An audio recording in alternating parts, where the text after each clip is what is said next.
La palabra con nosotras, con nosotros. Una reflexión de la palabra cotidiana en diálogo con el acontecer de la comunidad universitaria.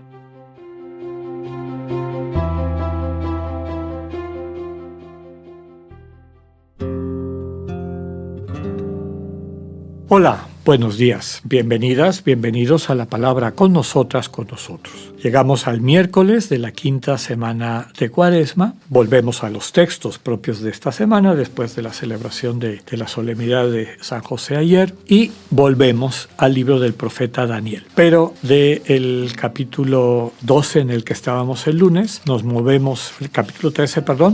vamos al capítulo 3. Esta sección del capítulo 1 al 6 del profeta Daniel es la que se mantiene en las Biblias hebreas hasta hoy en día, porque el original estaba escrito en hebreo. Los estudiosos consideran que muy probablemente esta sección fue escrita en el destierro en Babilonia y por eso muchas referencias al mundo de aquel entonces, aunque la lectura que vimos el lunes también habla de Babilonia, pero fue escrita casi 300 años después, durante la persecución de Antíoco IV, rey de Antioquía, que perseguía al pueblo judío porque en su visión de todos sus pueblos, porque gobernaba prácticamente todo el sur de lo que ahora es Turquía, el Asia Menor, Siria, Judea, la Tierra Santa de hoy en día y parte de Mesopotamia y demás, gente de muchas lenguas, de muchas religiones. Él mueve un proceso de unificación, quiere que toda la gente hable griego y que compartan la misma religión, la religión clásica griega. El pueblo se rebela, es perseguido, muchísimos mueren, otros apostatan, es decir, abandonan su fe. Y bueno, es este conflicto en el que se escribe la última parte. Y finalmente se integran todas las partes porque los héroes del libro de Daniel son aquellos que se mantienen firmes a la ética, firmes a la convicción, finalmente fieles a la relación con el Dios de Israel, lo cual implica evitar todo aquello que, como la Torá les transmite, les puede separar de esa fidelidad. Y esa es la lectura que vamos a escuchar el día de hoy, es del capítulo 3 del profeta Daniel, los versículos 14 al 20, luego 49, 50, 91, 92 y finalmente 95. Dice el texto. En aquellos días dijo el rey Nabucodonosor: es cierto, Cedrac, Mesac y Abednego, que no quieren servir a mis dioses, ni adorar la estatua de oro que he mandado levantar. Pues bien, si no es cierto, estén dispuestos para que, al oír sonar el cuerno, la flauta, la cítara, el salterio, la chirimía y toda clase de instrumentos, se postren y adoren la estatua que he mandado hacer. Pero si no la adoran, serán arrojados inmediatamente a un horno encendido. ¿Y qué Dios podrá liberarlos entonces de mis manos? Pero Cedrac, Mesac y Abednego contestaron al rey Nabucodonosor: no es necesario responder a tu pregunta, pues el Dios a quien servimos puede librarnos del horno encendido y nos librará de tus manos. Y aunque no lo hiciera, sábete que de ningún modo serviremos a tus dioses ni adoraremos la estatua de oro que has mandado levantar. Entonces Nabucodonosor se enfureció y la expresión de su rostro cambió para Cedrac, Mesac y Abednego. Mandó encender el horno y aumentar la fuerza del fuego 7 veces más de lo acostumbrado. Después ordenó que algunos de los hombres más fuertes de su ejército ataran a Cedrac, Mesac y Abednego y los arrojaran al horno encendido. Pero el ángel del Señor bajó del cielo, se puso junto a ellos, apartó las llamas y produjo en el horno un frescor como de brisa y de rocío, y el fuego no los atormentó, ni los hirió, ni siquiera los tocó. El rey Nabucodonosor, estupefacto, se levantó precipitadamente y dijo a sus consejeros: ¿acaso no estaban atados los 3 hombres que arrojamos al horno? Ellos contestaron: sí, señor. El rey replicó: ¿por qué entonces estoy viendo 4 hombres sueltos que se pasean entre las llamas sin quemarse? Y el cuarto parece un ángel. Nabucodonosor los hizo salir del horno y exclamó: bendito sea el Dios de Cedrac, Mesac y Abednego, que ha enviado a un ángel para liberar a sus siervos, que confiando en él desobedecieron la orden del rey y expusieron su vida antes de servir y adorar a un Dios extraño. Palabra de Dios. Bueno, queda claro que el mensaje central del texto es la fidelidad ¿no? Fidelidad a Dios, fidelidad a la alianza con Dios, fidelidad a lo que Dios le pide a sus siervos. En este caso, el mantenerse incólumes, es decir, no caer en la tentación de adorar a estos dioses extranjeros, los dioses babilonios, el rey es Nabucodonosor, sino mantener su fidelidad absoluta y única al Dios vivo, al Dios de Israel, aunque les costara la muerte.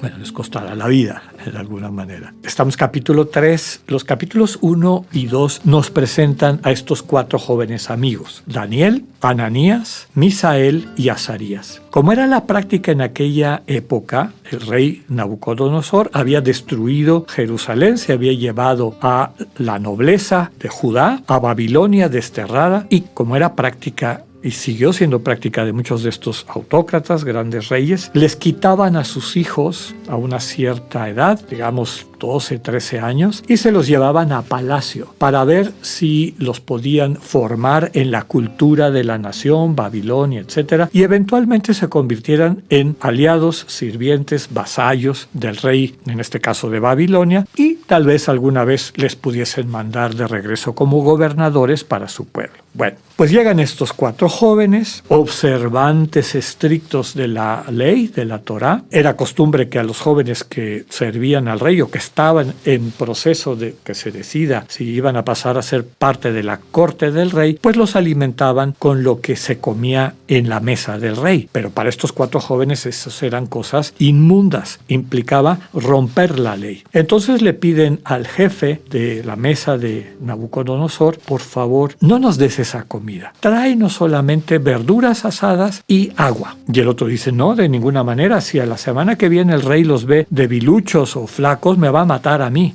Y le dicen: por favor, danos lo que te pedimos, y si ves que nos estamos debilitando, vamos a comerlo de él. Pero si no, déjanos mantenernos limpios, digamos, no caer en consumir productos impuros. Bueno, les va muy bien. Realmente dice que al final del tiempo de prueba eran los más inteligentes, los más fuertes, etc. Y el rey los toma a su servicio. Pero como era costumbre, también les cambian el nombre. Los nombres judíos, Daniel, Ananías, Misael, Azarías, se los cambian por: Daniel es Belsasar, Ananías Sidrac, Misael Mesac, Azarías Abednego.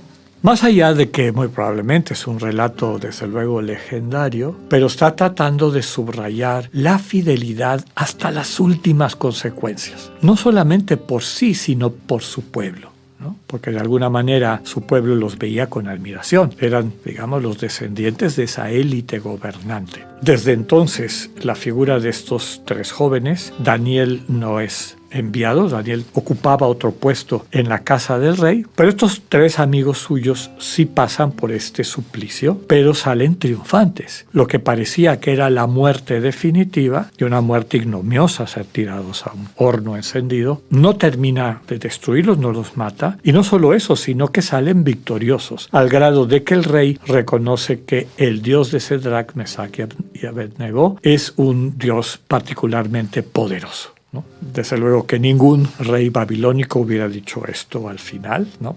Se hubiera convertido entonces, ni hubiera aplaudido que hubieran desobedecido la ley, la orden del rey, aunque expusieran su vida. Ese es un constructo del pueblo de Israel para subrayar la vida que había recibido de aquellos judíos, hijos del pueblo de Israel, que se habían mantenido fieles, aunque hubieran terminado en la muerte, en el martirio. En el corazón de su pueblo, su testimonio seguía vivo. Que tengan un buen día, Dios con ustedes.